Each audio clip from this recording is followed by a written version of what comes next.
কিসের শর্ত? কি শর্ত তুই এখন এটা বুঝবি না, পরে বুঝবি। এখন তুই ওঠ, তাড়াতাড়ি মেকআপ কর। এই মেকআপটা দিয়ে দিয়ে তোকে সুন্দর করে দেখবি তোর চেহারাটা মুন লাইটের মতো চকচক করছে। আর এই যে লিপস্টিক, এই ঠোঁটে দেওয়ার পরে তো ঠোঁটটা গোলাপির পাপড়ির মতো গোলাপি হয়ে থাকবে। মানে কি এই মেকআপ লিপস্টিক আমি দিব?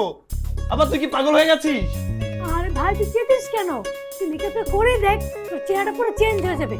মেয়ে আর মেয়ের মা তোকে দেখে পাঙ্খা হয়ে যাবে। মেয়ের মায়ের গুষ্টি কিলাই?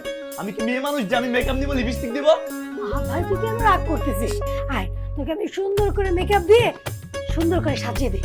দেখাবা এই মেকআপ নিয়ে আমার সামনে আসবি না, তাহলে কিন্তু আমি ভুলে যাবো তুই আমার বোন। আর আমার ভাই লক্ষ্মী ভাই আমার, তুই আমাকে ভুল বুঝিস না। পৃথিবীতে মায়ের পরে কেউ যদি বিনা স্বার্থে ভালোবাসে সে হচ্ছে বড় বোন। আর আমি সবসময় তোর মঙ্গল চাই, তোর অমঙ্গল আমি চাই না রে ভাই। তোর মঙ্গল অমঙ্গল আমার দেখার দরকার নেই, তুই আমার চোখের সামনে চলে যা, নাহলে কিন্তু আমি